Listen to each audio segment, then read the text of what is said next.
नालासोपाऱ्यातल्या अनधिकृत इमारतींवर कारवाईचा बडगा सुरूच आहे। 41 पैकी 31 अनधिकृत 4 मजली इमारती या जमीनदोस्त करण्यात आलेल्या आहेत। वसई विरार महानगरपालिकेच्या कारवाईला आता आणखीनच जोर आलेला आहे। उर्वरित अनधिकृत इमारतींवर सुद्धा आता कारवाई होणार आहे। हायकोर्टाच्या आदेशानंतर आता सलग तोडक कारवाई सुरू आहे।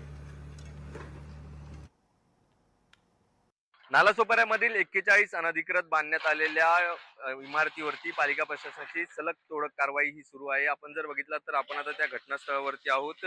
हा जो परिसर आहे हा नालासोपारा पूर्वेचा अचोळे हा परिसर आहे आणि या ठिकाणी जे आहेत डम्पिंग आणि मलनिस्सारणाच्या जागेवरती भूमाफिया आणि बिल्डरांनी या ठिकाणी अनधिकृतपणे 41 इमारती बांधण्यात आल्या होत्या आणि त्याच इमारतीमध्ये जे आहेत हजारो कुटुंब राहत होते आणि सुप्रीम कोर्टाच्या आदेशावरून या इमारती ज्या आहेत त्या तोडण्याचा आदेश आल्यानंतर पालिका प्रशासनाने ही तोडक कारवाई जी आहे 23 जानेवारी पासून हाती घेतलेली आहे आणि त्यामुळे त्या धर्तीवरती ही कारवाई देखील सुरू आहे। जवळपास आतापर्यंत जे आहे 31 इमारती या ज्या आहेत भुईसपाट करण्यात पालिका प्रशासनाला यश आलेलं आहे तर उर्वरित ज्या इमारती आहेत त्यावरती देखील तोडक कारवाई सरक सुरू आहे। आज दिवसभरामध्ये 8 पोकल्यां लावून ही पालिका प्रशासनाची तोडक कारवाई आहे आणि उद्याच्या दिवसभरामध्ये या सर्व इमारती पाडण्यात येतील असा आश्वासन देखील पालिका प्रशासनाकडून देण्यात आलेला आहे। व्हिडिओ जर्नलिस्ट किरण सह संदीप गायकवाड, लोकशाही मराठी, नालासोपारा। वसई विरार शहर महानगरपालिकेतर्फे माननीय सर्वोच्च न्यायालय उच्च न्यायालयाच्या आदेशाप्रमाणे आचोळेच्या डम्पिंग ग्राउंड अनुमलच्या जागेवरती 41 इमारती निष्कासित करण्यासाठी आदेश पारित झाले होते। त्यानुसार दिनांक 23 जानेवारीपासून आपण सतत कारवाई करत आहोत। आजपर्यंत 31 इमारती निष्कासित केलेल्या आहेत आणि आज अजून संध्याकाळपर्यंत 4 इमारती निष्कासित होतील।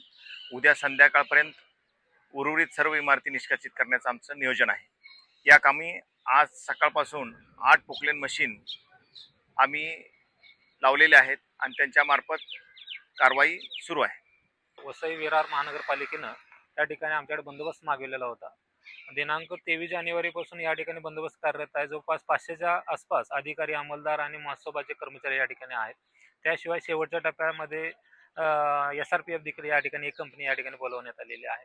या ठिकाणी जे लोक होते त्यांना या न्याय निर्णयाबाबतची माहिती अवगत करून, त्यांचे जे लोक होते त्यांना याबाबतची जाणीव करून देऊन, त्यांच्याशी रॅपोर्ट ठेवून या ठिकाणी कोणताही कायदा सुव्यवस्थेचा प्रश्न निर्माण होऊ नये याच्या दृष्टीने आतापर्यंत 31 बिल्डिंगचं निष्कासन झालेलं आहे। बाकी 8 इमारती आज तोडक कारवाई सुरू आहे। येत्या 1-2 दिवसात सर्व कारवाई पूर्ण होईल। लोकशाही मराठी ऐका, पहा, जागरूक रहा।